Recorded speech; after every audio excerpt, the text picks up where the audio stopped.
Hello दोस्तों, YouTube channel super seven से मैं राहुल वैष्णव आपका स्वागत करता हूँ। और हम पढ़ रहे थे परमाणु संरचना के बारे के अंदर। तो हमारा जो पिछला वीडियो था वो था आधुनिक परमाणु मॉडल, यानी जो श्रोडिंगर इरविन जो परमाणु मॉडल है, या जिसे हम आधुनिक परमाणु मॉडल कहते हैं, उसके बारे में पढ़ा था। और उसके बाद में हमने अगला टॉपिक था जो हमारा धातु, अधातु और उपधातु, उसको शुरू किया था, जिसके अंदर हमने देखा था कि धातु क्या होती है और अधातु क्या होती है और उपधातु क्या होती है। धातु जो इलेक्ट्रॉन त्याग कर धनायन का निर्माण करे वो धातु, जैसे सोडियम है, एल्यूमिनियम है, या फिर पोटेशियम है, कैल्शियम है, आदि कई धातु है जो इलेक्ट्रॉन का त्याग करती है और धनायन का निर्माण करती है। ऐसे तत्व क्या जिन्हें हम धातु कहते हैं। फिर आया था हमारा अधातु। अधातु के अंदर हमने देखा जो इलेक्ट्रॉन को ग्रहण करती है, यानी अपने ऊपर जो ऋणायन ग्रहण करती है, इस प्रकार के तत्वों को हम अधातु कहते हैं। और इनके अंदर जो अंतिम कोश होता है उसके अंदर सामान्यतः 4 से कम इलेक्ट्रॉन मिलते हैं और धातुओं के अंदर 4 से अधिक इलेक्ट्रॉन मिलते हैं। फिर हमने देखा था उपधातु। यह न तो धातु से समानता रखती है न अधातु से, यानी इन दोनों के मध्यवर्ती गुण रखती है। तो इस प्रकार के जो मेटल सॉरी जो तत्व होते हैं उनको हम उपधातु कहते हैं। और जो अब उपधातु होती है इनके सामान्यतः इनके जो बाहरी कोश है इसके अंदर 4 इलेक्ट्रॉन देखे थे हमने, जैसे जो सिलिकन है या फिर जर्मेनियम है, इनके बाहरी कोश में 4 4। लेकिन जो कार्बन था हमारा जो तत्व है उसके अंदर बाहरी कोश में 4 इलेक्ट्रॉन थे, लेकिन ये अधातु की प्रवृत्ति रखता है। तो चलिए कुछ आगे देखते हैं हम। तो कुछ आवर्त सारणी के अंदर कुछ ऐसे तत्व होते हैं जिनका उच्चारण है ना, वो उनके प्रतीक चिन्ह से मिलता नहीं है। जैसे सोना है, तो जो सोना है, सोना का जो प्रतीक चिन्ह है AU, जबकि इसका जो नेम है वो गोल्ड, इससे इसका प्रतीक चिन्ह मिलता नहीं है। तो ये जो इसका नाम है AU, ये ओरम जो कि इसका वैज्ञानिक नाम है, इससे लिया गया है, तो इससे इसका प्रतीक चिन्ह AU मिला है। उसी प्रकार जो लेड है, लेड का नाम है, उस हिसाब से इसका जो प्रतीक चिन्ह है PB, ये मिलता नहीं है, लेकिन इसका जो वैज्ञानिक नाम है प्लम्बम, उस हिसाब से इसका जो प्रतीक चिन्ह है ये PB लिया गया है। इसी प्रकार से जो आयरन है, एंटीमनी है, टंगस्टन है, सिल्वर है, या फिर पोटेशियम है, सोडियम है, मरकरी होता है, इनके प्रतीक चिन्ह भी नहीं मिलते। तो इनके नाम किस प्रकार से बने हम देखते हैं। जो आयरन है इसका जो वैज्ञानिक नाम है फेरम होता है, जिससे इसका प्रतीक चिन्ह Fe लिया गया है। उसी प्रकार से जो एंटीमनी है, एंटीमनी का जो प्रतीक चिन्ह है SB, ये स्टीबियम, इसका जो वैज्ञानिक नाम है इससे लिया गया है। जबकि जो टिन है, टिन का जो ये नाम है, ये SN, इसके प्रतीक चिन्ह से नहीं मिलता। तो ये जो SN जो टिन के लिए प्रतीक चिन्ह है, ये इसके वैज्ञानिक नाम स्टेनम से लिया गया है। टंगस्टन है, टंगस्टन का प्रतीक चिन्ह W होता है, और इसका जो वैज्ञानिक नाम है वो वॉल्फ्रेम होता है, जिससे इसका प्रतीक चिन्ह लिया गया है।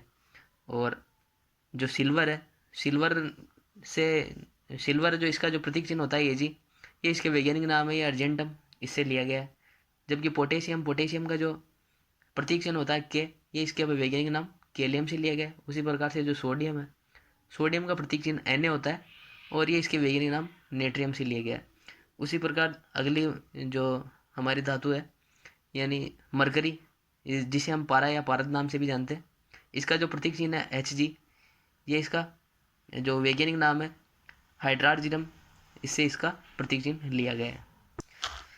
अब दोस्तों हम कुछ तत्वों के बारे में पढ़ेंगे तथा उनसे जुड़े हुए कुछ जो इनके यौगिक होते हैं उनकी विशेषताओं के बारे में पढ़ेंगे। तो सबसे पहले हमारा जो तत्व है यह है ओरम, या फिर जिसे हम गोल्ड या सोना कहते हैं, जिसका प्रतीक चिन्ह AU है। तो सोना है, सोने को हम धातुओं का राजा कहते हैं, यानी किंग ऑफ मेटल्स के नाम से सोने को हम जानते हैं। और जो सोना होता है ये प्रकृति के अंदर मुक्त अवस्था में पाया जाता है, यानी ये स्वतंत्र रूप से प्रकृति के अंदर पाई जाने वाली धातु है। और जो शुद्ध सोना होता है वो 24 कैरेट का होता है,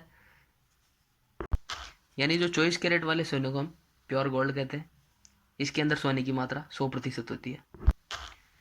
24 कैरेट जो सोना होता है इसका उपयोग आभूषण बनाने के लिए किया किया जाता है, क्योंकि जो 24 कैरेट जो सोना होता है यानी शुद्ध सोना, यह बहुत ही लचीला होता है, और इसलिए इसका जो उपयोग है ये ज्वेलरी बनाने के लिए यूज नहीं किया जा सकता इसको, क्योंकि यह आसानी से मुड़ जाता है। इसलिए जो 22 कैरेट सोना होता है उसका उपयोग सामान्यतः आभूषण बनाने के लिए किया जाता है। इसके अंदर जो 24 भाग में से 2 भाग तो तांबे धातु को मिला मिला लिया जाता है, और जो 22 भाग है 24 में से ये सोने का होता है। और जैसे हमें बोल दिया जाए कि 18 कैरेट सोने के अंदर सोने का प्रतिशत कितना है, तो उसके लिए हम क्या करेंगे, 18/24 × 100, यानी 75% मात्रा इसके अंदर सोने की होगी। और ऐसे ही पूछ लिया जाए जैसे 20 कैरेट सोने के अंदर सोने का प्रतिशत कितना है, तो 20/24 × 100 यानी 80%। और दोस्तों जो पाइराइट होता है Fe2, इसको झूठा सोना कहा जाता है क्योंकि ये दिखने के अंदर सोने के समान दिखाई देता है, सोने की तरफ ठोस मजबूत होता है और इसका रंग भी सोने की तरह सुनहरा होता है। और कई लोग हैं जो ठगी का शिकार हो जाते हैं, तो कई बार वो सोने की जगह पाइराइट को खरीद लेते हैं जो कि सोने की जैसा दिखता है और पैसे गंवा बैठते हैं। तो इसीलिए जो पाइराइट होता है इसको झूठा सोना बोला जाता है। और जब सोने पर प्लेटिनम और जो रोडियम है इसकी जो कोटिंग कर दी जाती है, यानी इसके ऊपर जो सोना होता है उसके ऊपर प्लेटिनम या रोडियम की परत चढ़ा दी जाती है, तो इसे वाइट गोल्ड कहते हैं। फिर है रोज गोल्ड या गुलाब सोना जिसे हम कहते हैं। तो वो क्या होता है, उसके अंदर 80% तो सोना होता है और 20% तांबा होता है। तो इस प्रकार से जो मिश्रण होता है इस दोनों धातुओं का, तो उसे हम गुलाब सोना कहते हैं। और कई बार ये जो मिश्रण है इसके अंदर जो 75% सोना होता है और 25% तांबा, तो दोनों को जो निम्न प्रकार से जो अनुपात है इनका, इसे हम गुलाब सोना या रोज गोल्ड कहते हैं। एयू तथा जो पीटी है यानी प्लेटिनम और जो सोना है, ये निम्न क्रियाशील धातुएं होती है, अतः इनका जो उपयोग है ये आभूषण बनाने में किया जाता है। तो निम्न क्रियाशील का मतलब है कि ये आसानी से इनका जो खराब नहीं होती है। जैसे जो हम उदाहरण के लिए देखते हैं लोहा, तो ये जलवाष्प की वजह से इस पर जंग लग जाता है, तो इस प्रकार से ये खराब नहीं होती है। यानी जो दूसरी धातु है उनका आसानी से संक्षरण हो जाता है, इसलिए उनका उपयोग आभूषण बनाने के लिए नहीं किया जा सकता है। इसलिए जो जो सोना और जो प्लेटिनम है इनका उपयोग आभूषण बनाने के लिए किया जाता है। और ये आभूषण जो आभूषण जल्दी से खराब नहीं हो, इसलिए सोने और प्लेटिनम का प्रयोग किया जाता है। और जो सोना है ये अत्यंत उच्च आघात वर्धनीय और तन्य धातु होती है। आघात वर्धनीय का मतलब होता है कि धातु को पीट पीट कर चादरों में परिवर्तित करना, और तन्यता होता है कि धातुओं को खींचकर लंबे तारों में परिवर्तित करना। तो जो सोना है ये अत्यंत उच्च आघात वर्धनीय और तन्य धातु होती है। अगर सबसे ज़्यादा आघात वर्धनीय धातु के बारे में पूछा जाए तो वो सोना ही होगा, और अगर सबसे ज़्यादा तन्य धातु के बारे में पूछे तो वो होगी प्लेटिनम। जो 1 ग्राम सोना होता है इससे हम 2.4 किलोमीटर लंबा तार बना सकते हैं, यानी ये बहुत ही ज़्यादा तन्य धातु होती है। और इससे भी ज़्यादा जो प्लेटिनम होती है ये तन्यता का गुण रखती है। 1 ग्राम प्लेटिनम से 16.5 किलोमीटर लंबा तार बनाया जा सकता है।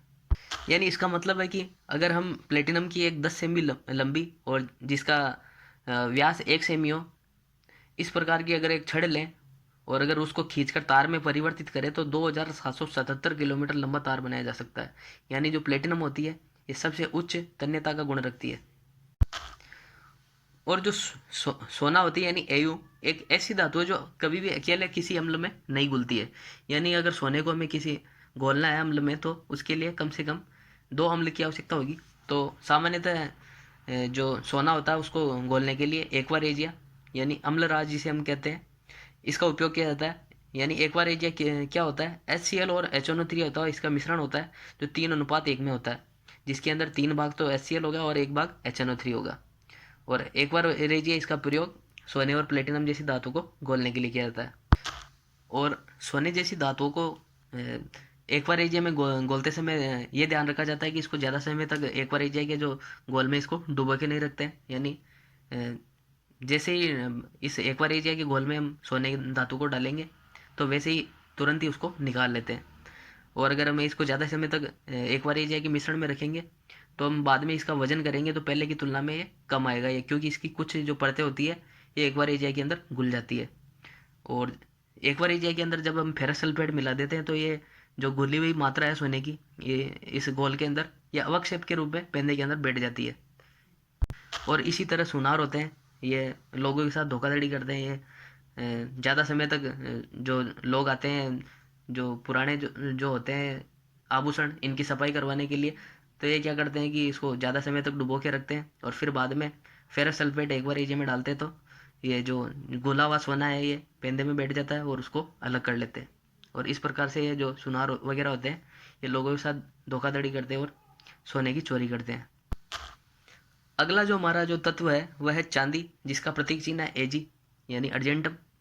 यह एक प्रकार की धातु होती है और ये ऊष्मा तथा विद्युत की अच्छी चालक होती है, यानी ऊष्मा और विद्युत की चालन अच्छी होती है। लेकिन विद्युत के जो तार होते हैं इनको बनाने के लिए चांदी का उपयोग नहीं किया जाता, क्योंकि ये बहुत महंगी पड़ती है।